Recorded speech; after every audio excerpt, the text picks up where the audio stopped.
زدني علما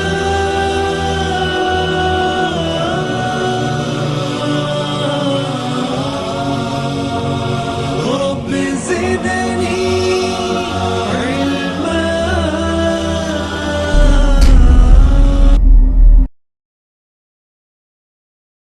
أعوذ بالله من الشيطان الرجيم.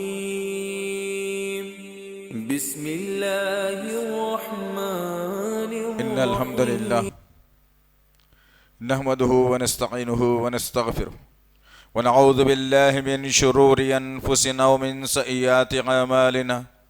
من يهدي الله فلا مضل له ومن يضلل فلا هادي له. وأشهد أن لا إله إلا الله وأشهد أن محمدا عبده ورسوله. أما بعد فإن خير الحديث كتاب الله وخير الهدي هدي محمد صلى الله عليه وسلم وشر الأمور محدثاتها وكل محدثة بدعة وكل بدعة ضلالة وكل ضلالة في النار. قال الله تعالى في القرآن المجيد: أعوذ بالله السميع العليم من الشيطان الرجيم. بسم الله الرحمن الرحيم. صراط الذين أنعمت عليهم غير المغضوب عليهم ولا الضالين. آمين. ربي اشرح لي صدري ويسر لي أمري واحلل عقدة من لساني يفقهوا قولي. ربي زدني علما. آمين رب العالمین. تمام تعریفیں بزرگ بڑائی کبریائی اس رب غالب مولا کے لیے جو تمام جہانوں کا پالنہار مدبر مشکل کشا حاجت روا، جس کی ذات میں کوئی شکوہ نہیں، جس کی دانش میں کوئی شکایت نہیں، ہر خطا سے لا ریب ہے. درود و سلام محبت وحی کتاب حکمت کے مالک صاحب تاج والمعراج و براق صلی اللہ علیہ وسلم پر. برادران اسلام اور پس پردہ سننے والی اسلام کی معزز و معتبر خواتین، یہ اللہ کا بے پناہ فضل اور کرم احسان ہے کہ اللہ وحدہ لا شریک لہ نے امت محمدیہ میں پیدا فرمایا. اللہ کا شکر احسان ہے کہ اللہ وحدہ لا شریک لہ نے محمد صلی اللہ علیہ وسلم جیسا نبی اور رسول عنایت فرمایا. اللہ کا شکر احسان ہے کہ اللہ وحدہ لا شریک لہ نے رب کی ربوبیت، رسول کی رسالت اور فکر آخرت کے لیے ایک کتاب کلام اللہ قرآن مجید ہمیں عنایت فرمائی. عزیزان محترم، اللہ کا ہم شکر ادا کرنا چاہیے کہ اللہ وحدہ لا شریک لہ نے 2000 باطل مذاہب میں سے بچا کر اسلام جیسی دولت سے مالا مال فرمایا. اور اللہ کا شکر احسان ادا کرنا چاہیے کہ لوگوں نے اسلام کا نام لے کر اسلام کو بدنام کیا، ان میں سے اللہ ہمیں بچا کر کے رکھا. اللہ ان سے بھی ہمیں بچا کر رکھا جو رسول اللہ کو برا بولتے ہیں. اللہ ہمیں ان سے بچا کر رکھا جو علی کو الہ مانتے ہیں. اللہ ہمیں اس نے بچا کر رکھا جو ماں عائشہ کو گالیاں دیتے ہیں. اللہ ہمیں ان سے بچا کر کے رکھا جو ماں حفصہ کو برا بھلا کہتے ہیں. اور پھر اللہ ہمیں ان سے بھی بچا کر کے رکھا جنہوں نے ابو بکر کو گالیاں دی، عمر کو گالیاں دی، عثمان کو گالیاں دی. اللہ کا شکر و احسان فضل اور کرم یہ ہے کہ اللہ وحدہ لا شریک لہ نے ہمیں ایک ایسا سچا مذہب عنایت فرمایا جس پر لوگ گمراہی کے دلدل میں تھے. جب اس اصول اور اس پر کاربند ہوئے اور اسلام کی نعمتوں سے مالا مال ہونے لگے اور اسلام کے اصولوں کو لے کر جب چلنے لگے، اسلام کی اصولوں پر وہ کاربند ہونے لگے اور اپنی زندگیوں سے جہالت کو نکالا، فرقہ واریت کو نکالا، غصے کو نکالا، شراب اور سود کو نکالا، جھوٹ اور فریب کو نکالا، بے شمار بتوں کی پوجا کو نکالا، ایک اللہ کے طرف جنہوں نے آ کر کے اپنے آپ کو سرنڈر کر دیا تھا، اللہ وحدہ لا شریک لہ نے آج کے اس پرفتن دور میں ہمیں اس جماعت کے ساتھ جو ہے نا کر دیا جس جماعت کے متعلق اللہ نے کہا رضی اللہ عنہ و رضوا عنہ۔ وہ ایک ہی واحد جماعت تھی صحابہ کرام کی جن سے اللہ نے وعدہ کر لیا تھا کہ ہم تم سے راضی ہیں، وہ ہم سے راضی ہیں۔ اللہ اکبر، اللہ کا شکر احسان ادا کرنا چاہیے ہمیں کہ آج کے اس پرفتن دور میں لوگ حنفی کہلانے پر خوشی مناتے ہیں، شافعی کہلانے پر خوشی مناتے ہیں، حنبلی مہلانے پر خوشی مناتے ہیں، بدعت کر کے خوشی مناتے ہیں، مالکی کہہ کے خوشی مناتے ہیں، صوفی کہہ کے خوشی مناتے ہیں، درگاہ کے مجاور بن کے خوشی مناتے ہیں، بدعتوں کو کر کے خوشی مناتے ہیں، جھنڈا پنجا کنڈا کر کے خوشی مناتے ہیں، میلاد ایک سال میں ایک مرتبہ منا کر خوشی مناتے ہیں۔ اللہ کا شکر ادا کرنا چاہیے مجھے اور آپ کو کہ اللہ وحدہ لا شریک لہ نے ایک ایسی منتخب جماعت کے طریقے پر گامزن فرمایا، ایک ایسی منتخب جماعت کے حوالے مجھے اور آپ کو کیا جن کی زندگیوں میں یہ سارے کام نہیں تھے، بلکہ ان کی زندگی کا مقصد ایک تھا کہ وہ رب کو راضی کرنے پر آمادہ تھے، رسول اللہ کے طریقے کو لینے پر آمادہ تھے، جہنم سے بچنے کے وہ کام کرتے تھے، جنت کی فکر میں وہ کام کرتے تھے، اپنے مال کو لوگوں میں وہ صدقہ و خیرات کر دیا کرتے تھے، اسلام کی سربلندی کے لیے اپنی ماؤں کی قربانیاں، اپنے باپوں کی قربانیاں، اپنے بیویوں کی قربانیاں، اپنے اولاد کی قربانیاں، اپنے نفس کی قربانیاں دے دے کر انہوں نے اسلام کے چمن کو ہرا اور بھرا کیا تھا۔ اللہ کا شکر ادا کیجیے ہم سب مل کر کے، خیر منائیے کہ بے مانگے کہ اللہ وحدہ لا شریک لہ نے ایک اتھنٹک اور آسمان سے جس کو صداقت نامہ ملا تھا وہ صداقت نامے والی جماعت کے ساتھ مجھے اور آپ کو جو ہے کر دیا ہے۔ اب نام چاہے اس کا آپ جو مرضی آئے دے لے، لیکن عمل وہ ہونا چاہیے جو آسمان سے رب نے نازل کیا، جو رسول اللہ نے کر کے بتایا، جنہوں نے عمل پیرا ہو کر کے اپنے پیٹوں پر پتھر باندھنا گوارا کر لیا، اپنے گردنوں کو کٹانا گوارا کر لیا، اپنے معصوم بچوں کو ڈھال بنانا گوارا کر لیا، لیکن اسلام سے سودے بازی نہیں کی، اسلام کی مخالفت نہیں کی، اسلام کو برا نہیں جانا، اسلام کے اصولوں کو کبھی چھوٹا بڑا انہوں نے نہیں سمجھا۔ خیر منائیے کہ اللہ وحدہ لا شریک لہ نے ایسی جماعت کے ساتھ ہمیں کیا ہے کہ وہ جماعت جنتیوں کی جماعت تھی، وہ جماعت جنتیوں کی جماعت ہے۔ اس جماعت کے ساتھ مجھے اور آپ کو ان کے طریقہ کار پر کاربند ہونے کی توفیق عنایت فرمائی۔ سوال یہ پیدا ہوتا ہے عزیزان محترم، اگر میں نام کسی ابو بکر صدیق رضی اللہ تعالیٰ عنہ کا رکھ لوں تو کیا میں ان کا رتبہ پا سکتا ہوں؟ ہرگز نہیں پا سکتا۔ عزیزان محترم، سوال سب سے بڑا یہ ہے کہ اللہ وحدہ لا شریک لہ نے قرآن کے ذریعے سے مجھے اور آپ کو سدھرنے اور سنبھلنے کا وہ بہترین طریقہ اور نمونہ پیش کر دیا جس کو صرف لینا ہے، اس پر کاربند ہونا ہے، اس پر چلنا ہے، یہ نفسانی خواہشات کو چھوڑنا ہے، یہ آپس کی دشمنیوں کو مٹانا ہے، اللہ اور اس کے رسول کے فرامین کے تحت زندگی گزارنا ہے۔ یہی وہ زندگی ہے جو مجھے حالات کا مقابلہ کرنے کی طاقت دیتی ہے۔ آج ہماری عبادتیں الگ الگ، پھر بھی اسلام برقرار ہے۔ آج ہمارا ذکر و اذکار الگ الگ، پھر بھی کہتے ہیں کہ رسول اللہ کے چاہنے والے ہیں۔ ہم نے قرآن کے تفاسیر کے اندر بہت ساری گڑبڑ کر دی، پھر بھی کہتے ہیں کہ قرآن سچا کتاب ہے۔ استغفر اللہ ربی من کل ذنب واتوب الیہ۔ یہی وہ حالات ہیں جو آج مجھے وہ حال پر لا کے کھڑا کر دیا کہ میں غیروں سے ہاتھ باندھ کر اپنی عاجزی کے ذریعے سے پناہ چاہ رہا ہوں۔ آج ہماری مساجد داؤ پر لگ گئی، مدارس داؤ پر لگ گئے، گیان واپی اور متھرا کی مساجد آ گئی تھی، لیکن ایک نیا شوشہ ظالموں نے چھوڑ دیا کہ لکھنؤ کی ٹیلے والی مسجد بھی مندر تھی، اسے مسجد بنا دیا گیا، اس کے بھی سروے ہو، اس کی بھی سنوائی ہو۔ صحابہ کے دور میں تو ایسا کبھی نہیں ہوا تھا کہ کسی مسجد کو شہید کر دیا جائے، الا یہ کہ ایک مسجد جس کو مسجد زرار کہا گیا تھا، جو منافقین نے تیار کی تھی۔ اللہ کے نبی صلی اللہ علیہ وسلم کسی غزوے پہ جا رہے تھے، مسجد کی تعمیر شروع کی، آ کر کے منافقوں نے اللہ کے نبی سے کہا کہ یا رسول اللہ آپ جا رہے ہیں، جائیے، واپس آنے تک یہ مسجد تیار رہے گی، آپ آ کے اس کا افتتاح کر دینا اپنے سجدے کے ذریعے سے۔ اللہ کے نبی نے قبول کر لیا اور چلے گئے۔ واپس جب آئے تو اللہ نے وحی کے ذریعے سے بتا دیا کہ یا رسول اللہ یہ جو مسجد بنائی گئی ہے یہ مسجد فتنے اور فساد کے لیے بنائی گئی ہے، مسلمانوں میں انتشار پیدا کرنے کے لیے بنائی گئی مسجد زرار ہے، یہ اسلام کو نقصان ہوگا اس سے، آپ ہرگز مت جائیے، بلکہ حکم صادر کر دیجیے، حکم دے رہے اس مسجد کو شہید کر دیا جائے۔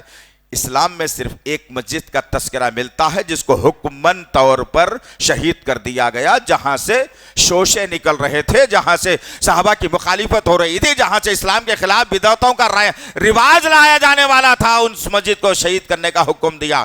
اس کے علاوہ صحابہ کرام نے کبھی کسی مسجد کے طرف اٹھنے والی آنکھ کو معاف بھی نہیں کیا۔ جنگ خندق کے موقع پر جاؤ، کبھی منظر دیکھ کر کے آنا، سبحان اللہ، ایک ساتھ مساجد تیار کر دی گئی، 7 مساجد کے نام سے 7 مسجدیں، مسجد ابوبکر، مسجد عمر، مسجد عثمان، مسجد علی، مسجد فاطمہ، مسجد اور صحابہ کے نام سے 7 مسجدیں ایک ساتھ۔ آج 7 مسجدوں کے اندر اذان کے ساتھ نماز ہوتی ہے۔ جہاں رکتے صحابہ کرام مسجد ضرور بنا ڈالتے، لیکن میرے اور آپ کی آنکھوں کے سامنے مساجد کو مسمار کرنے کی بات ہو رہی ہے، وہاں بت گدے بنانے کی بات ہو رہی ہے، وہاں سے توحید کے پیغام کو ختم کر کے شرک اور بدعت کے دلدل میں ڈالنے کی بات ہو رہی ہے، اور میں ہوں کہ ہاتھ میں اسکرو ڈرائیور پانا پکڑ کر روز کی روزی کمانے میں لگا ہوا ہوں۔ میں ہوں کہ صبح سے شام تک بچوں کو اسکول کو چھوڑنا ہے، بچوں کو اسکول سے لانا ہے، گھر میں پکانا ہے، گھر میں کھانا ہے، حرام ولیمہ جہاں چل رہا ہے، آج شام میں دعوت میں بھی جانا ہے۔ حالات کیسے سدھریں گے؟ آپ کیسے مقابلہ کریں گے ان حالات کا؟ کیسے حالات ہمارے فیور میں آئیں گے؟ کیسے حالات ہمارے مطابق بنائے جائیں گے؟ اس ملک سے تو امن کو درہم برہم کرنے کی ناپاک سازش چل رہی ہے۔ ہم روز دیکھ رہے ہیں چینلوں پر کہ کوئی تو مسلمان آگے آئے اور کوئی تو مسلمان جواب دے۔ اب ہم جیسے مل گئے قوم کو جو اپنی آواز کو بلند کر کے قوم تک رہبری کرنے کی بات کرتے ہیں، لیکن آپ جیسے لوگ بھی اللہ نے ہمیں دلا دیے جو صرف جمعے کو جمعہ ملتے ہیں اور جمعے کی نماز پڑھ کر باہر نکلتے ہیں، 2 لقمے کھا جاتے ہیں، اس کے بعد تم کدھر کی ہم کدھر کی، ایسے بھی لوگ دلائے اللہ نے۔ افسوس کے ساتھ کہنا پڑتا ہے عزیزان محترم، کیسے کرو گے تم حالات کا مقابلہ؟ فجر میں مسجدوں کو خالی رکھ کے حالات کا مقابلہ کرو گے؟ 3 آدمی 4 آدمی فجر میں، شرم آنی چاہیے 8 بجے اٹھ کے منہ دھونے کے لیے، شرم آنی چاہیے وہ منحوس چہرہ لے کر کے لوگوں کے سامنے آنے کے لیے، شرم آنی چاہیے کہ میں اللہ کو ناراض کر دیا فجر میں اور پھر اسی رب سے مانگ رہا ہوں تو رزق مانگ رہا ہوں، عزت مانگ رہا ہوں، ذلت مانگ رہا ہوں۔ شرم آنی چاہیے مسلمانوں کو۔ کیسے مقابلہ کرو گے تم؟ آؤ میرے اور آپ کے آقا محمد صلی اللہ علیہ وسلم کی زندگی سے لیتے ہیں کہ حالات کا مقابلہ میرے اور آپ کے آقا نے کیسے کیا تھا۔ سبحان اللہ و بحمدہ، سبحان اللہ العظیم۔ اور جہاں حالات کا مقابلہ کرنے میں یہ بات اور ہے کہ صحابہ کرام کو ہم بہت ہی معصوم بھی مانتے ہیں، الحمدللہ، بہت معصوم مانتے ہیں الحمدللہ۔ اللہ رب العزت ان کے رہبری فرما رہا تھا ہر جگہ، لیکن اگر ان سے کوئی غلطی سرزد ہو جاتی تو میرے اور آپ کے لیے ایک نمونہ بن جاتی ہے، ہدایت کا ذریعہ بن جاتی ہے، سیکھنے کا ذریعہ بن جاتی ہے، لیکن ہم نے کبھی صحابہ کی زندگیوں کو پڑھنے کی جستجو نہیں کی۔ ہم میں سے کتنے یہاں بیٹھے ہوئے ہوں گے جو ابو ذر غفاری رضی اللہ عنہ کی سیرت بتا سکتے ہیں آپ؟ حضرت سماک جن کو اللہ کے نبی نے ابو دجانہ کا لقب دیا تھا، کس بنیاد پر سماک رضی اللہ تعالیٰ عنہ کو ابو جانا کا لقب کیوں دیا گیا تھا؟ کیا صفت تھی ان کے اندر یہ صفت کو لے کر وہ دشمنوں سے کیسے لڑتے تھے؟ کیا کبھی سیکھا ہے کبھی ہم نے بیٹھ کے؟ کبھی سنا ہے کبھی؟ نہیں۔ اجمیر والے کے قصے آئے تو کان کھول کھول کر کے سنیں گے، گلبرگے کی بات آئے تو یقین میں بدل جائیں گی، ہاں حفیظ پیٹ کی بات اگر آتی ہے تو کوئی اور مل جائے گا، خاصی پیٹ مل گیا تو سمجھو جنت میں چلے گئے آپ۔ حالات تو یہ بنا لیے نا ہم نے، پھر کہاں سے تمہارے اندر حالات سے مقابلہ کرنے کی طاقت آ سکتی ہے؟ کہاں سے تمہارے اندر وہ پنجڑیوں میں دم لا سکتے ہو؟ کہاں سے تمہاری کمر میں کھڑے رہنے کی طاقت پیدا ہوتی ہے تمہارے اندر؟ بزدل قوم، انقلابی رسول کی انقلابی قوم ہونے کے باوجود یہ بزدل قوم بنا دی گئی اسے۔ ہر آدمی اپنے اشارے پر نچانا چاہتا ہے اور ہم اشارے پر ناچتے بھی جا رہے ہیں۔ سیاسی طور پر ناچنے آ گیا ہمیں، مذہبی طور پر ناچنے آ گیا ہمیں، عقائد کے طور پر ناچنے آ گیا ہم نے کبھی یہ نہیں دیکھا کہ بھیا تم بتاتے ہو ضرور، لیکن کیا یہ بات قرآن میں موجود ہے؟ اگر ہے تو ماننے کے لیے تیار ہوں، یا تم جو بتا رہے ہو یا یہ حدیث کے اندر موجود ہے، رسول اللہ نے کر کے بتایا ہے، ماننے کے لیے تیار ہوں۔ قرآن اور حدیث کے جز کو میرے صحابہ نے کیسا اختیار کیا تھا وہ طریقہ میرے سامنے رکھو، میں ملنے کے لیے ضرور۔ کیا ہم نے کبھی جرت کی بتائی ہے یہ؟ بس عجیب سا فلسفہ ہے مسلمانوں کا، عجیب سی سوچ ہے یہ مسلمانوں کی۔ آؤ ذرا دیکھتے ہیں، آج سوشل میڈیا کا دور ہے، چھوٹی چھوٹی بات آئیں بائیں شائیں لوگ بھی شیئر کرتے چلے جا رہے ہیں، اور لوگوں میں تفرقہ پھیلتا جا رہا ہے۔ میاں بیوی کے جھگڑے، عاشقوں کے جھگڑے، ناجائز تعلقات کے جھگڑے سوشل میڈیا کے ذریعے سے لا کر بتانا کیا چاہ رہی ہے یہ قوم؟ آخر ایسی قوم کیا مقابلہ کرنے کے قابل بن سکتی ہے؟ ہرگز نہیں۔ 13 برس تک میرے صحابہ کرام نے جن مشکلات کا سامنا کیا، ہم نے بارہا ان کے واقعات کو سنا ہے۔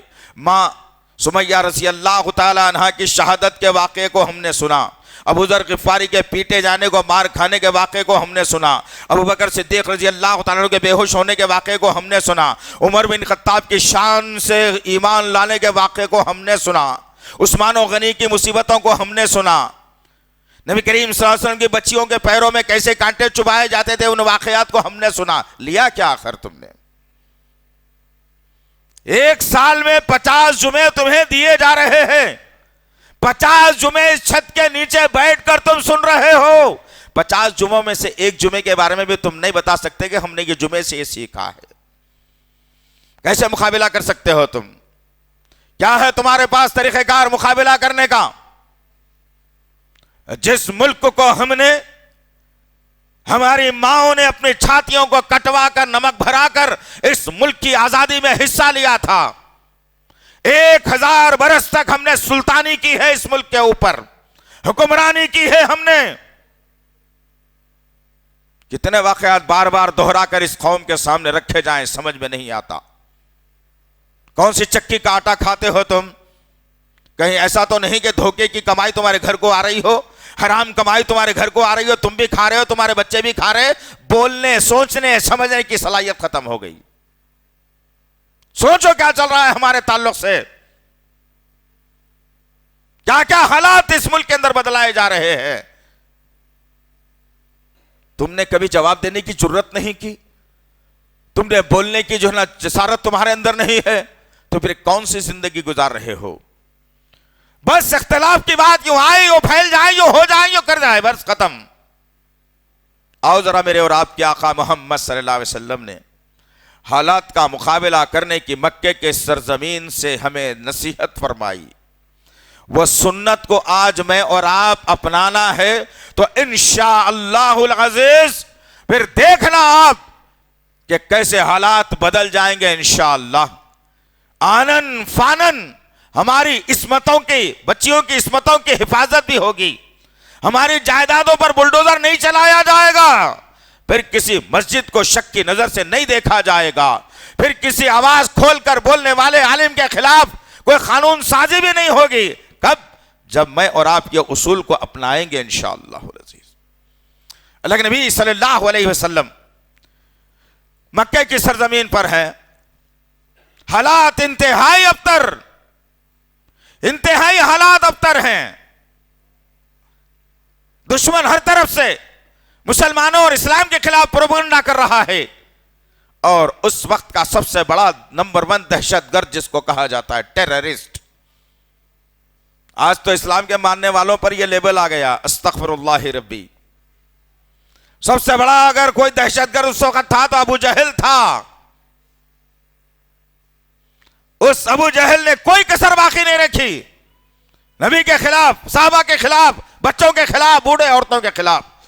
جو لوگ اسلام قبول کرتے ان کی گھر واپسی کا نعرہ جیسا آج کچھ بدخماش لوگ لگا رہے ہیں، کمزوری کی حالت میں ان کے یہ خواہش کبھی زندگی میں پوری نہیں ہو سکتی انشاءاللہ، بشرطے کہ میں صحیح محمدی بن جاؤں، بشرطے کہ میں صحیح اللہ کا بندہ بن جاؤں، میرے عقیدے سے شرک و بدعت کی غلاظت ختم ہو جائے، میری سوچ و فکر عبادتوں کے اندر توحید آ جائے، ہر جگہ میں قرآن کی آیتوں کو بلند کرتا رہوں، میں رسول اللہ کی سیرت کو لے کر دندناتے ہوئے معاشرے میں چلتا رہوں، تب جا کر کے سارے حالات بن سکتے ہیں۔ یہی حالات، ایسے ہی حالات مکے کی سرزمین پر، خطرناک حالات۔ اللہ اکبر۔ اللہ کے نبی صلی اللہ علیہ وسلم نے ایک مرتبہ اللہ کی بارگاہ میں بیٹھ گئے، اور اللہ کے نبی صلی اللہ علیہ وسلم عرض کرتے ہیں کہ میں نے 2 بڑے اس وقت کے جو دشمن تھے ان میں سے ایک کی ہدایت کے لیے دعا کی۔ اللہ اکبر۔ آج ہم نے کبھی دعا کی ہے؟ اب آؤ دیکھتے ہیں آگے حالات کا مقابلہ کرنے کا سلیقہ میرے آقا نے کیسے سکھایا۔ 2 دشمن، ایک ابو جہل دشمن، ایک عمر بن خطاب دشمن، اور یہ دونوں سپر پاور طاقتیں مکے کی سرزمین کی، جن کا مقابلہ کرنا آئیں بائیں شائیں لوگوں کا کام نہیں تھا۔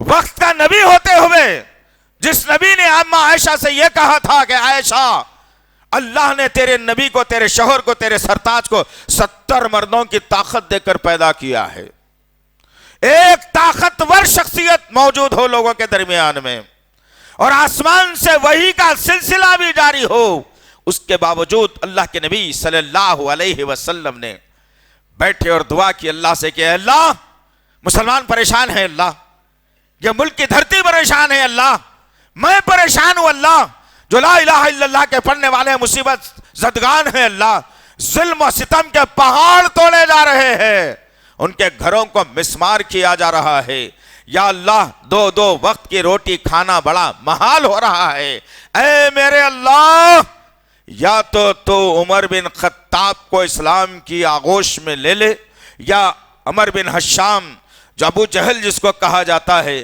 یا 2 میں سے ایک کو اسلام کے لیے چن لے۔ میرے آقا نے پہلا اصول بتا دیا حالات سے مقابلہ کرنے کا، کہ رب کی بارگاہ میں سب سے پہلے دعا کی جائے، دعا کی جائے سب سے پہلے۔ اب اللہ کے نبی صلی اللہ علیہ وسلم نیلگو آسمان کی طرف رات کے اندھیرے میں سائیں سائیں کی دنیا کر رہی ہے، ساری دنیا سو رہی ہے، میرے آقا جاگ کر اپنے جاگے ہوئے رب کے سامنے نبوت والے ہاتھوں کو پھیلا دیا اور دعا کر لی کہ اللہ 2 میں سے ایک کو اسلام کے لیے چن لے، مسلمانوں کا بھلا ہو جائے گا۔ وہ رات تھی، اندھیرا تھا، اب سورج کو طلوع ہونا تھا، ایک سورج روز نکل رہا تھا جو زمین کو چھو کر روشنی میں تبدیل کر رہا تھا، ٹھنڈی میں گرمی اور گرمی میں اور گرمی بڑھا رہا تھا، لیکن یہ سورج جو آج نکلنے والا تھا ایک انقلابی سورج تھا، اسلام کو روشن کرنے والا سورج تھا، صحابہ کی ڈھارس بنانے والا سورج تھا، نبی کی دعا کو قبول کرنے والا سورج تھا۔ اب سورج طلوع ہو رہا ہے، میرے آقا کی نگاہیں آسمان کی طرف تھی، زمین پر آئیں، اب انتظار میں ہے میرے آقا کہ میرا رب میری دعا قبول کر چکا ہے، اور کس کو چنتا ہے دونوں میں سے دیکھتے ہیں۔ وقت گزرا، حالات بدلے، میرے اور آپ کے آقا محمد صلی اللہ علیہ وسلم کے کانوں میں لوگوں نے یہ رس گھول دیا اور کہا یا رسول اللہ، آپ کی دعا کارآمد ہو گئی، خطاب کا بیٹا عمر اسلام میں آ گیا ہے۔ اللہ اکبر۔ کیا میں نے اور آپ نے کبھی اس ملک کے حکمران کو اسلام میں لا دے اللہ دعا کی ہے کبھی؟ جن کے ذہنوں میں اسلام کے خلاف فطور ہے، جو ظلم و بربریت کا ننگا ناچ ریاستوں سے تمام تر ملک کے اندر کھیل رہے ہیں، یا اللہ ان کو اسلام کی آغوش میں پناہ دے دے، یا اللہ بہتر ہے کہ یہ اسلام میں آ جائیں تو صحیح ہوگا، اگر یہ اسلام ان کے لیے اگر نہیں ہے مقدر میں تو اللہ تیرا فیصلہ تو جانے۔ ہم نے کبھی دعا کی ہے حقیقی طور پر بولنا، کبھی دعا کی ہے کسی ایک رات کو اٹھ کر، ارے 5 وقت کی نمازیں ہم سے پوری نہیں ہوتی تو کیا خاک تہجد میں اٹھیں گے ہم؟ فجر پڑھ لی تو ظہر چھوڑ دی، ظہر پڑھ لی تو عصر چھوڑ دی، عصر چھوڑ دی تو عشاء تو آئے باشائیں ہو گئی۔ یہ حالات کے اندر ہم کس کے لیے کیا دعا کرتے ہیں؟ دعا کرو، بیٹھ جاؤ اللہ کی بارگاہ میں، اے اللہ جتنے مکانات توڑے جا رہے ہیں اللہ وہ بنوانے کا انتظام انہی ظالموں سے کروا دے، یا پھر ان کو اسلام کی آغوش میں جگہ دے کر اللہ انہیں مسلمان بنا کر مسلمانوں کا ہمنوا ہمدرد بنا دے۔ دعا کرو، حق ہے تمہارا یہ اگر نہیں کریں گے تو اللہ پھر پوچھے گا، اللہ سوال کرے گا کہ میرے نبی کی سنت تو یہ تھی حالات سے مقابلہ کرنے کی، حالات کا مقابلہ کرنے کے میرے نبی نے ایک سنت بتائی تھی کہ سب سے پہلے اللہ کی بارگاہ میں دعا کر لی جائے۔ 13 برس تک اللہ کے نبی صلی اللہ علیہ وسلم مکے کی سرزمین پر ہیں، دھیرے دھیرے کشاں با کشاں مسلمان اسلام کی آغوش میں پناہ لے رہے ہیں، تعداد بڑھ رہی ہے، 40 کی تعداد ہوئی، عمر بن خطاب نے اسلام قبول کر لیا، دھیرے دھیرے مسلمانوں کی تعداد بڑھی۔ اللہ کے نبی صلی اللہ علیہ وسلم نے حالات سے مقابلہ کرنے کا ذریعہ یہ بھی بتایا کہ جہاں ظلم ہو رہا ہے اس علاقے کو چھوڑ کر ہجرت کر لی جائے۔ سب سے پہلی ہجرت میرے نبی نے کروائی، 25 آدمیوں کی ہجرت ہوئی، جس میں عثمان بن عفان بھی شامل ہے، جس میں رقیہ رضی اللہ تعالیٰ عنہ آپ کی چہیتی بیوی بھی شامل ہے۔ حبشہ کی طرف آپ رخ کرتے ہیں اور حبشہ میں وقت گزارتے ہیں۔ ایک عیسائی ملک سے پناہ لی گئی اور اس بادشاہ سے بات کر کے اللہ کے نبی نے کہا یہاں کے حالات کربناک ہیں، تم لوگ جھیل نہیں سکتے، اس کا مقابلہ کرتے ہیں، بہتر ہے کہ تمہارے دلوں کو تھوڑا اطمینان ہو اور حبشہ کی طرف ہجرت کر کے جاؤ۔ میرے آقا نے بتا دیا کہ حالات کا مقابلہ کرنا ہے، دشمن کو پسپا کرنا ہے، حالات کا رخ بدلنا ہے، اسلام کے جھنڈے کو بلند کرنا ہے، مساجد سے آوازوں کو ہمیشہ جاری و ساری رکھنا ہے، تو پھر یاد رکھنا ان اصولوں کو اپنانا پڑے گا۔ دوسرا اور طریقہ میرے اور آپ کے آقا محمد صلی اللہ علیہ وسلم نے حالات کا مقابلہ کرنے کا سکھایا، اور یہی ٹیکنک میرے رسول صلی اللہ علیہ وسلم کی اتنی کارآمد ثابت ہوئی کہ کل تک جن کو مکے کی سرزمین سے ڈھکیل کر نکالا گیا تھا، جن کے املاک کو لوٹ لیا گیا تھا، جن کے گھروں کو مسمار کر دیا گیا تھا، جن کی اولادوں کو چھین لیا گیا تھا، جن کی سواریوں کو روک لیا گیا تھا، جن کے پیروں سے چپلوں کو نکال لیا گیا تھا، صرف تہبند کے اوپر مدینے کا سفر کرنے پر مجبور کر دیا گیا تھا، چند ہی سالوں کے بعد میرے نبی کی ٹیکنک نے اتنا کام کر دیا کہ جہاں سے نکالے گئے تھے رسوا کر کے اسی سرزمین کا بادشاہ بنا کر اللہ کے نبی کو بھیجا جا رہا ہے۔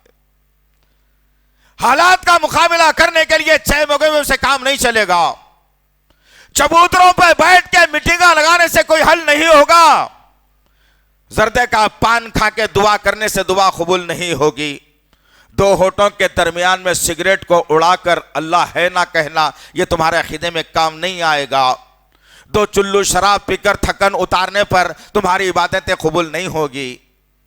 کیا کیا چیزیں تمہارے سامنے رکھ دی جائیں جو اسلام نے بتائی ہے، کیسے یہ قوم حالات کا مقابلہ کرنے کے لیے تیار ہے۔ ہم کہتے ہیں تو لوگ کہتے ہیں کہ ایسا مت کہو، یہ قوم کو اٹھائے تو کون؟ بلی کے گلے میں گھنٹا کوئی تو بننا چاہیے۔ اللہ نے آپ کے اس بھائی کو چنا ہے تو میں اللہ کی ذات پر فخر کرتا ہوں کہ اللہ تیری شان ہے کہ تنکے کو اٹھا کر قوم کی رہبری کے لیے کھڑا کر دیا، تیرا احسان ہے میرے رب۔ اس آواز کو دبانے کی ہزاروں کوششیں چل چکی، چل رہی ہے، لیکن قسم ہے رب کعبہ کی میں قسم کھاتا نہیں ہوں کبھی، آپ ساتھ دیں یا نہ دیں، جو لوگ میرا ساتھ دینے والے ہیں موجود ہیں الحمدللہ، معصوم بچے، اور اللہ کا احسان ہے کہ ہم نے بھی تہیا کر رکھا ہے کہ جب تک کہ اس جسم کے اندر یہ روح باقی ہے، اس آواز کو دبانا کسی مائی کے لال کی ہمت میں نہیں ہے انشاءاللہ۔ آپ دیں یا نہ دیں ساتھ، کوئی مسئلہ نہیں ہے، آواز تو نکلے گی ضرور انشاءاللہ، عقائد پر ضرب لگائی جائے گی انشاءاللہ، لوگوں کے غلط عقائد کو لوگوں کے سامنے بیان ضرور کیا جائے گا انشاءاللہ۔ غرض کہنے کا مقصد یہ ہے جیزان محترم، میرے اور آپ کے آقا محمد صلی اللہ علیہ وسلم نے حالات کا مقابلہ کرنے کے لیے ہجرت کا اصول بتایا۔ اب ہجرت کے اصول کے بعد بھی حالات چاروں طرف سے یہود، نصارہ، منافقین، مشرکین مکہ پیچھا نہیں چھوڑ رہے ہیں۔ اللہ کے نبی صلی اللہ علیہ وسلم نے اصول بتایا اور سمجھایا۔ مائی عائشہ صدیقہ رضی اللہ تعالی عنہا آپ کے حجرے میں میرے اور آپ کے آقا محمد صلی اللہ علیہ وسلم ہیں، آرام کر رہے ہیں، شام کا وقت، رات کا وقت، نیند کا وقت، ساری دنیا نیند کے پہلو میں چلی گئی، میرے آقا نیند سے جاگتے ہیں اور سجدے کی حالت میں ہیں، اور سینہ پکتی ہوئی ہنڈیا کی طرح کھول رہا ہے، ایک عجیب سی آواز آپ کے سینے سے نکل رہی ہے۔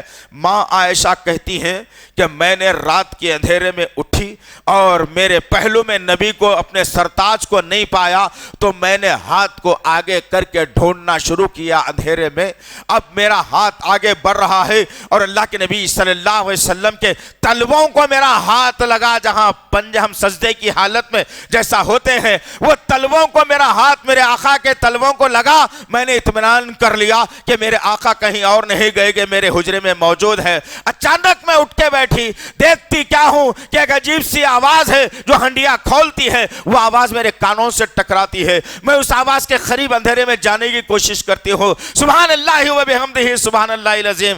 یاد رکھنا عزیزان محترم، یہ تمام اصول کو میں اور آپ اپنائیں گے تبھی تو اللہ رب العزت حالات کا مقابلہ کرنے کا جذبہ بھی دے گا اور حالات کو ہمارے موافقت بھی کر کے رہے گا انشاءاللہ۔ اللہ اپنے ماننے والوں کو، اپنے نبی کے ماننے والوں کو کسی دشمن کے حوالے کر کے خاموش نہیں بیٹھتا، بشرطے کہ میں اس کے قابل بن جاؤں انشاءاللہ۔ غرض کہنے کا مقصد یہ عزیزان محترم، ماں عائشہ صدیقہ رضی اللہ تعالی عنہ فرماتی ہیں کہ میرے ہاتھ جب نبی کے تلووں کو لگے تو میں نے اطمینان حاصل کر لیا اور میں اٹھ کے بیٹھ گئی اور نبی کی وہ آواز کے قریب اپنے کانوں کو لے جانے لگی۔ میں کیا سنتی ہوں کہ ساری دنیا سو رہی ہے، مجھے بھی نیند آ گئی، لیکن میرا سرتاج سجدے کی حالت میں ہے اور سبحان ربی الاعلیٰ کے بجائے میرا سرتاج اپنی امت کے لیے دعا مانگ رہا ہے، کہہ رہا ہے میرا سرتاج اپنے رب سے کہ یا اللہ میرے امتی، یا اللہ میرے امتی، یا اللہ میرے امتی۔ کون سے امتیوں کی بات کی میرے نبی نے؟ میرے اور آپ کے تعلق سے تو بات تھی، میری اور آپ کی سوچ کے لیے تو بات تھی، لیکن یہ امتی بے نمازی، یہ امتی جمعے کو مسجدوں میں پھرنے والی، یہ امتی پینچوں کو لٹکانے والی، یہ امتی بغیر داڑھی کے رہنے والی، یہ امتی جو دھوکہ دینے والی قوم ہو، ایسے امتی کے بارے میں نبی نے دعا کی تھی، کبھی سوچ لو اچھے طریقے سے۔ جب دعا کی تو صحابہ کرام کی جماعت بھی موجود تھی، اللہ نے انہیں کسی کے سامنے جھکنے نہیں دیا الحمدللہ۔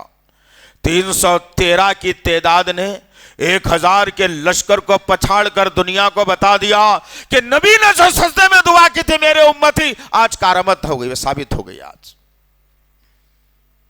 کیا ہو گیا؟ اس ملک کی دوسری بڑی قوم ہو تم، کوئی معمولی بات نہیں ہے، یاد رکھنا اس بات کو۔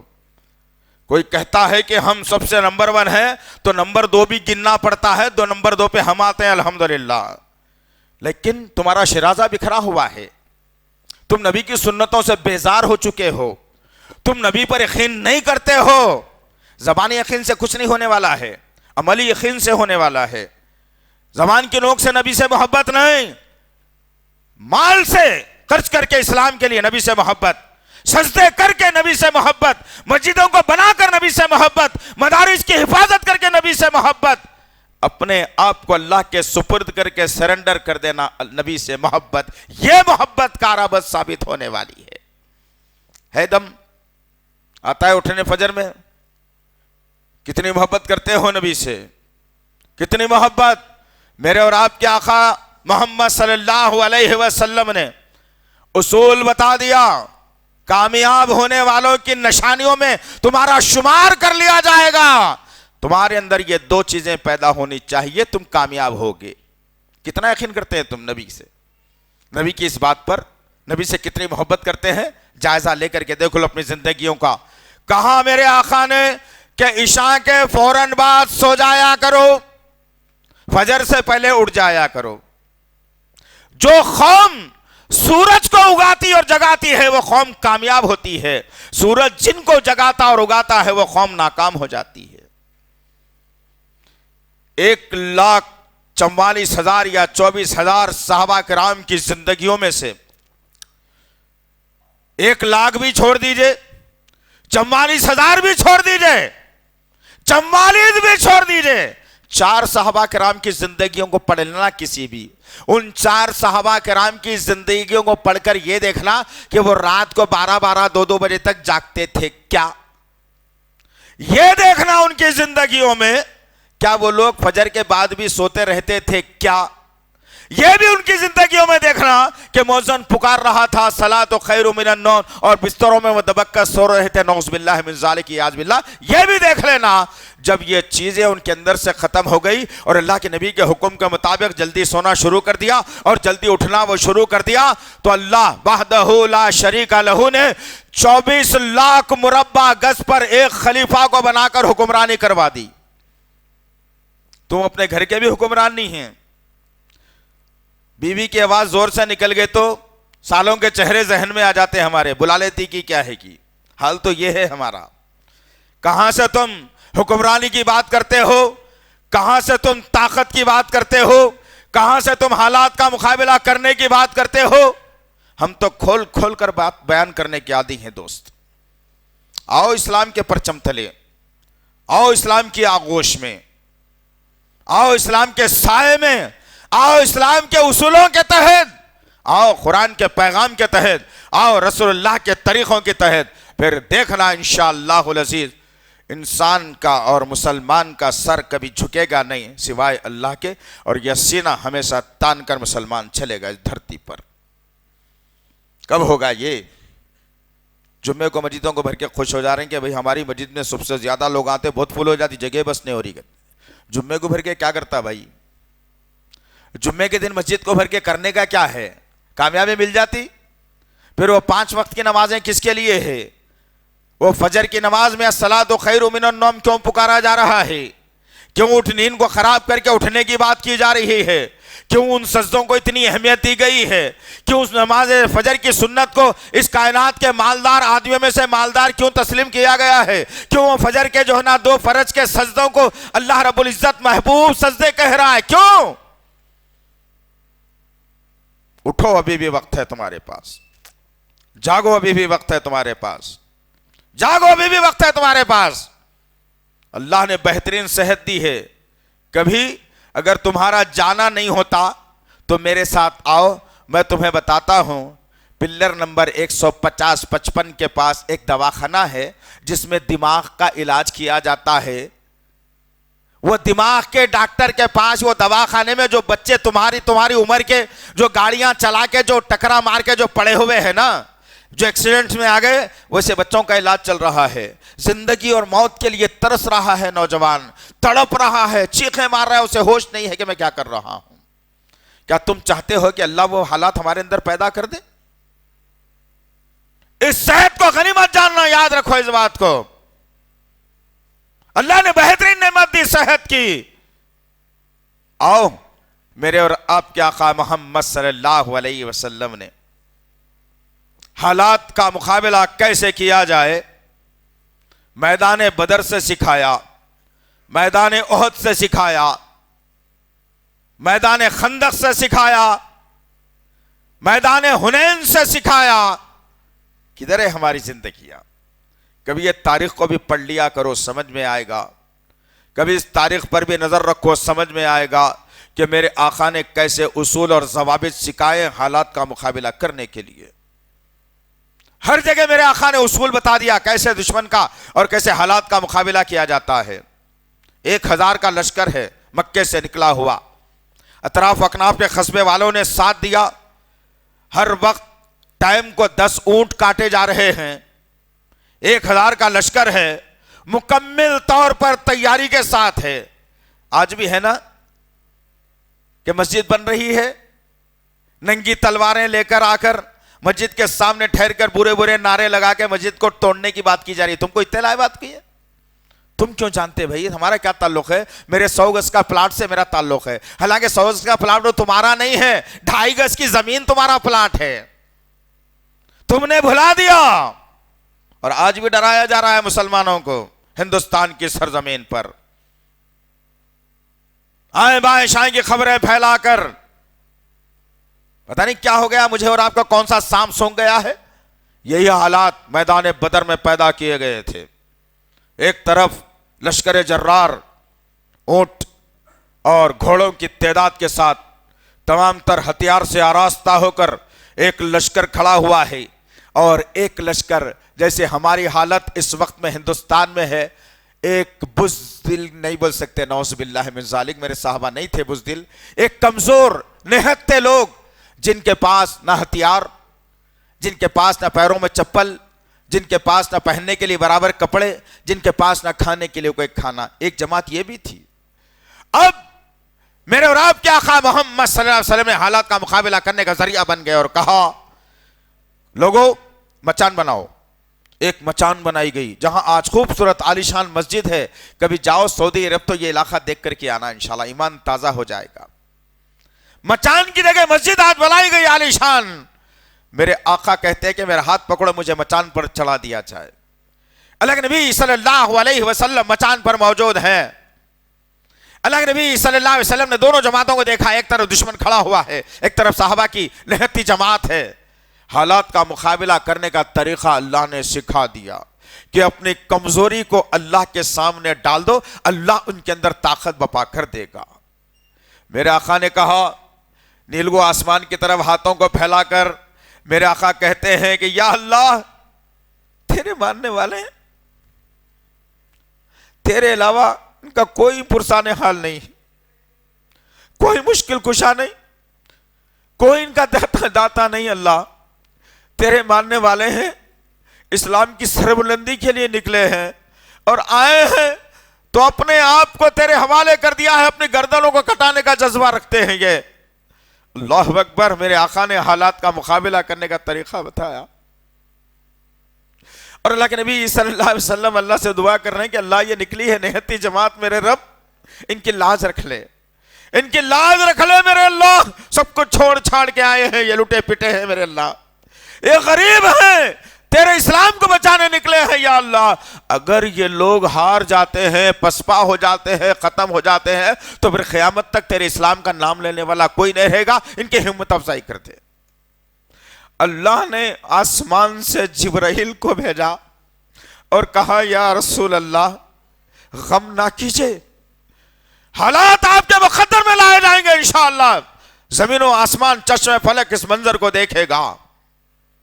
اور ہوا یہی کہ معمولی 313 کی جماعت نے 1000 کے لشکر کو ایسا پسپا کر دیا کہ قیامت تک ان کے چرچوں کے بارے میں آج کے بڑے بڑے جنرل اور کرنل ملکوں کے ان کی تاریخ پڑھ کے سوچتے ہیں کہ یہ نہتے لوگ کامیابی کیسے حاصل کر لی. اس قوم کے جاننے اور ماننے والے ہو یار تم لوگ. دکھ ہوتا ہے، مسلمان کمزور نہیں، دکھ ہوتا ہے اندر سے. اپنے نوجوانوں کو دیکھتا ہوں، اپنے نوجوان بہنوں کو دیکھتا ہوں تو دل میں سے ٹھیس پہنچتی ہے کہ کہاں میری ماں بہن فاطمہ تھی جنہوں نے کبھی غیر مرد کو اپنے نگاہوں سے نہیں دیکھا، جن کی آواز کو سننے کے لیے لوگ ترس جایا کرتے تھے. آج وہی فاطمہ رضی اللہ تعالیٰ عنہ کی بہن سڑکوں پر بے پردہ ہو کر لوگوں کے بغلوں میں ہاتھوں میں ڈال کر گھومتی ہے اور کہتی ہے کہ میں مسلمان ہوں. نعوذ باللہ من ذالک، اعوذ باللہ. دیوس مرد ہو گئے ہیں اصل میں، مرد دیوس، عورتوں کی تجارت کھانے والے مرد ہو گئے آج کے، اس لیے تو یہ حالات پیدا ہو گئے۔ اب پھر ایک نیا ولولہ ہوگا۔ اسلام جو نہیں چاہتا وہ کر کے مسلمان خوش ہوتا ہے، تالیاں پیٹتا ہے، واہ واہ کرتا ہے۔ اب ضرب جب ہم جیسے لوگ لگاتے ہیں تو ہم پر لعن اور طعن کیا جاتا ہے کہ یہ تو اسلام کے خلاف ہے، یہ فلانے ہیں، یہ ایسے ہیں۔ اس لیے کہہ رہا ہوں دوستو کہ کل ایک رات آنے والی ہے جس کو جاگنے کی رات بھی کہا جاتا ہے، حالانکہ اسلام سے اس کا کوئی تعلق نہیں ہے۔ ہم باقی ذرا کہیں گے یہ بات، بار بار کہی ہے، بار بار کہیں گے، کہتے جائیں گے جب تک سانس ہے ہماری۔ اس کا اسلام سے کوئی تعلق نہیں۔ اس کا اسلام سے تعلق ہوتا تو میرے آقا حکم دیتے یہ کہ کرنا ہے تو کرنا ہے تمہیں، ایسی عبادتیں کرنا ہے تمہیں، ایسے احکامات جاری کرنا ہے تمہیں۔ لیکن ہوتا کیا ہے، کل کی رات آتی ہے تو ہوٹلوں والے، پان کے ڈبے والے، ٹھیلے بنڈی والے جشن مناتے ہیں کہ چلو آج تو کاروبار زیادہ ہوگا۔ استغفر اللہ۔ اور وہ منچلے نوجوان جن کو اسلام سے دور دور کا تعلق نہیں ہے، مسلمان اپنے آپ کو بتا کر سڑکوں پر گاڑیاں دندناتے پھرتے ہیں، ایک دوسرے کے ٹکر کھاتے ہیں، لڑائی بھی ہوتی ہے، جھگڑا بھی ہوتا ہے، اس کو نام دے دیا گیا عبادت کا اور اس کو بنا دیا گیا جگنے کی رات۔ اب یہ نئی جگنے کی رات کیا ہے؟ مسلمان تو سال کے 365 دن جگ رہا، دعوتیں رات رات کی 2 2 بجے تک ہو گئی۔ تو بہرحال بتانے کا مقصد یہ ہے کہ یہ سب کام مسلمان غلط کر کے اپنے رب سے مانگنے پر آمادہ ہے، رسول اللہ کے طریقے کو چھوڑ کر بدعت پر خوشی منا کر اپنے آپ کو جنتی بتانے کی کوشش کر رہا ہے۔ ممکنات میں سے نہیں ہے۔ عزیزان محترم، ہم بارہا آپ لوگوں سے یہ التماس کرتے ہیں، ہم بارہا آپ لوگوں سے یہ بات کرتے ہیں اور واقعات کو آپ کے سامنے رکھتے ہیں، لیکن پتہ نہیں کیا آپ کو ہو گیا ہے، نہیں معلوم۔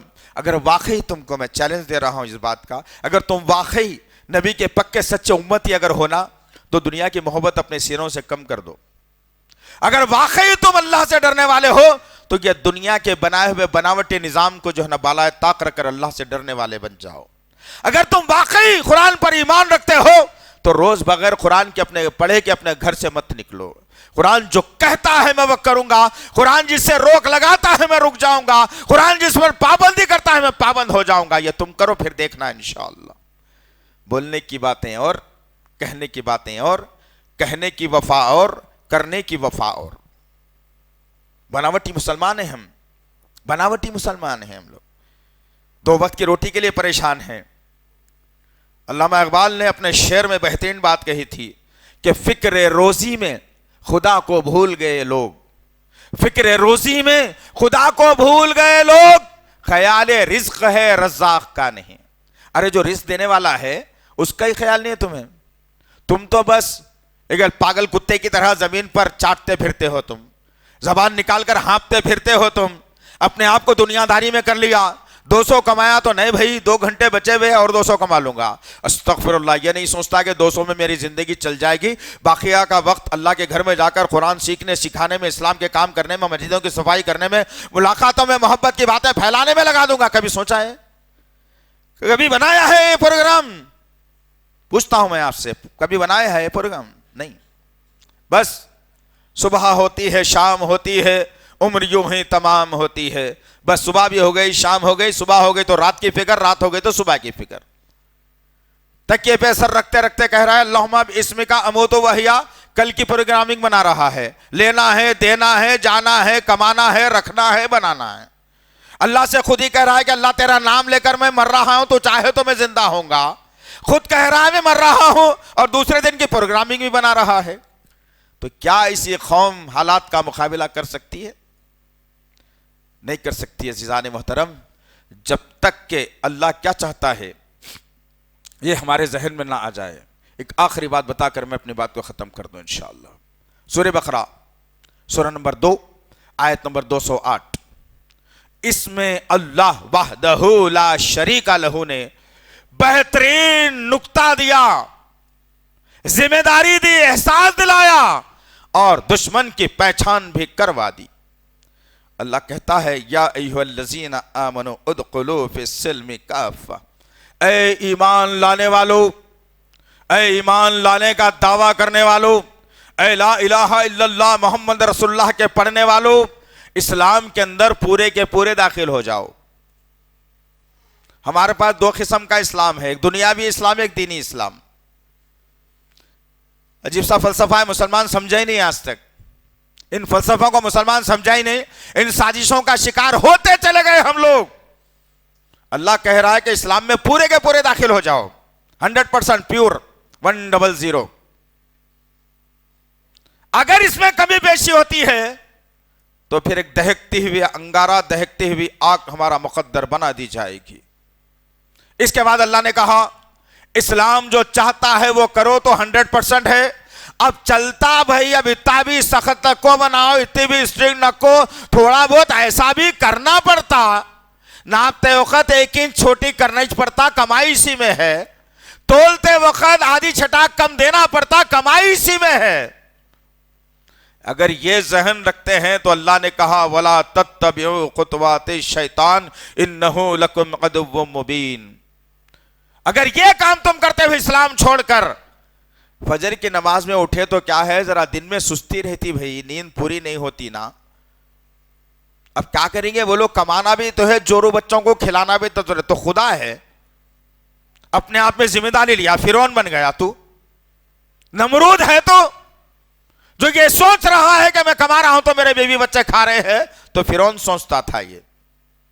میرے ابوبکر صدیق نے نہیں سوچا ایسا، میرے عمر بن خطاب نے نہیں سوچا ایسا، ہر چیز لائی اور اسلام کے لیے دونوں ہاتھوں سے دھڑلے سے دے دی۔ پھر اللہ پر توکل ہو گئے کہ اللہ سب کچھ دے دیا ہوں، میرے گھر میں رزق پہنچانا تیری ذمہ داری ہے۔ یہ مسلمانی، ادخلوا فی السلم کافہ۔ آج تو مت کے مسجد کے غلے میں 200 لوگوں میں سے 50 لوگ بھی نہیں ڈالتے پیسے، پھر 150 لوگوں کے جیبوں میں ہے، سو پیسے کیا ہے؟ وہ غلط پیسے ہے کیا؟ وہ تمہارے نہیں ہے، وہ اسلام کے لیے نہیں ہے۔ وہ عجیب سا فلسفہ ہے۔ مسجدیں ادھوری پڑی ہوئی ہیں، جہاں لوگوں کو نماز کے لیے تکلیف ہو رہی ہے، زمینیں خریدی جا رہی ہیں، بھیک مانگا جا رہا ہے، بار بار دھوپوں میں ادھر پھر کے پیسے جمع کیے جا رہے ہیں۔ یہ حال تو ہمارا ہے۔ کوئی بندہ یہ نہیں کہتا کہ بھائی ایک جگہ زمین لیا تھا گھر بنانے کے لیے، گھر تو آلریڈی موجود ہے لیکن لے لیا تھا، آ گئی تھی، چلو اللہ کا گھر بن رہا ہے، یہ 200 گز کی زمین بیچ کے پورے پیسے لگاتے رہو مسجد کو۔ کوئی ہے اللہ کا بندہ؟ اماں ہاں ایک کام ضرور کریں گے، وَلَا تَتَّبِعُوا خُطُوَاتِ الشَّيْطَانِ۔ بیٹی کو جہیز دینا ہے، دیکھو اب سب سے اعلیٰ رہنا میری بیٹی کا جہیز۔ پرسوں شادی بھی خاندان میں ایسا دیے تھے، جہاں ہے کیا اس کے فوٹواں نہیں، اس سے اعلیٰ دیں گے۔ استغفر اللہ، حرام کمائی حرام میں ہی جائے گی۔ جیسا کماتا ہے انسان اس کے پیسے ویسے ہی حرام میں جاتے ہیں۔ حلال کا جو کماتا ہے اس سے تکلیف ہوتی ہے دل سے کہ ہائے میرے پیسے کہیں اور جگہ چلے جا رہے ہیں، بڑی مشکل سے کمایا ہے۔ سوچ لو ہماری زندگیوں کا مقصد کیا ہے، کیا تھا، کدھر جا رہی ہے دوستو زندگی؟ نام اللہ اور اس کے رسول کا، کام کسی اور کا۔ ہم نے خطبہ مسنونہ کے بعد سورۃ فاتحہ کی 2 آیتوں کا انتخاب کیا۔ پہلی آیت کہتی ہے صراط الذین انعمت علیہم، ہم دعا کر رہے ہیں اللہ سے، یا اللہ ان کے رستے پہ چلانا، ابوبکر صدیق کے، نبیوں کے، صالحین کے، شہداء کے، ان کے رستے پہ چلانا میرے پاک پروردگار مجھے۔ اور اللہ میں دعا کر رہا ہوں کہ غیر المغضوب علیہم ولا الضالین آمین، یہود و نصارہ، اسلام کے دشمن، اسلام کے جو منافقین ہیں، اللہ ان کے رستے پہ مجھے نہیں چلانا۔ دعا کر رہا ہوں۔ اب یہ 2 آیتیں پڑھ کے اپنی زندگی کا محاسبہ کرنا کہ میں ایمان والے کے رستے پہ ہوں یا ایمان کا نام لے کر دشمنوں کے رستے پہ ہوں، یہ آپ کے ہاتھ میں۔ اللہ سے دعا ہے کہ اللہ وحدہ لا شریک لہ، جو کچھ بھی کہا گیا ہے کہنے والے کو، سننے والوں کو صحیح طور پر عمل کرنے کی توفیق عنایت فرمائے۔ یا اللہ فجر سے لے کر عشاء تک 5 وقت کی نماز پڑھنے والا ہمیں بنائے میرے پاک پروردگار۔ یا اللہ قرآن نہیں آتا قرآن کا سیکھنے والا بنا دے میرے غفور رحیم۔